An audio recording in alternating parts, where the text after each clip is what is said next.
Jammalamadugu vice president Pulivendula ZPTC ఎన్నికల్లో ఓటేశాడు. ఇదేనా ప్రజాస్వామ్యం అంటే?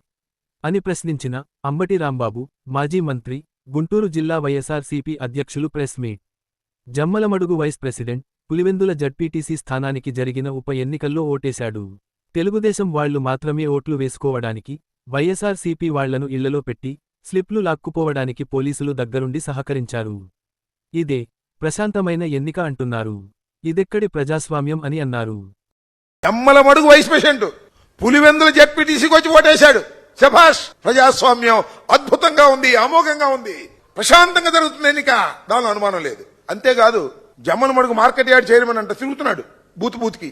మా జడ్పీటీసీ క్యాండిడేట్ బూత్కి వెళ్ళడానికి లేదన్నారు. అంత ప్రశాంతంగా జరుగుతుందండి. తెలుగుదేశం వాళ్ళు ఓట్లు వేసుకునే కార్యక్రమానికి ప్రవీణ్ గారి నాయకత్వంలో, ఐపీఎస్ ప్రవీణ్ గారి నాయకత్వంలో పోలీస్ యంత్రాంగం మొత్తం చక్కగా పనిచేసి ప్రశాంతంగా తెలుగుదేశం వాళ్ళ ఓట్లు తెలుగుదేశం వాళ్ళు, వైసీపీ వాళ్ళ ఓట్లు మాత్రం ఇంట్లో వేసుకుంటారు బాబు అని స్లిప్పులు లాక్కుపోయినటువంటి సందర్భం.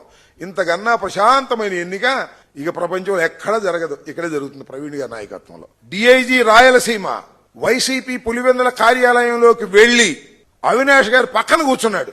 అవినాష్ గారు ఎక్కడికి వెళ్ళడానికి వీల్లేదని అవినాష్ గారి కోసం వచ్చినటువంటి నాయకుల్ని అందరినీ తరిమి కొట్టారు.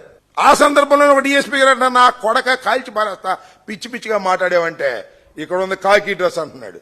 కాకి డ్రెస్ వేసుకుని కాల్చి పారేయడానిక? ఏమైనా కాల్చి పారేయడానికి సిగరెట్టా? కాల్చి పారేయడానికి ఇది చుట్ట? ప్రాణం సార్. డిఎస్పీ గారు ప్రాణం ఎట్ట కాలుస్తావా? నాకు అర్థం కాలేదు. నా కొడక కాల్చి పారేస్తావు అంటున్నావు నువ్వు. చూస్తున్నారు కదా, పోలీసు, ఎలక్షన్ కమిషను, తెలుగుదేశం రౌడీలు అందరూ ఏకమై ఎన్నిక చేసుకుంటున్నారు. వన్ సైడ్ ఎన్నికలా కనిపిస్తా ఉంది. Get your personal loan today through BSK associates. యువ భారత్ టీవీ నందు మీ పర్సనల్ ఇంటర్వ్యూ మరియు వ్యాపార ప్రకటనల కొరకు ఈ నెంబర్ని సంప్రదించండి. వీక్షకులకు ధన్యవాదాలు.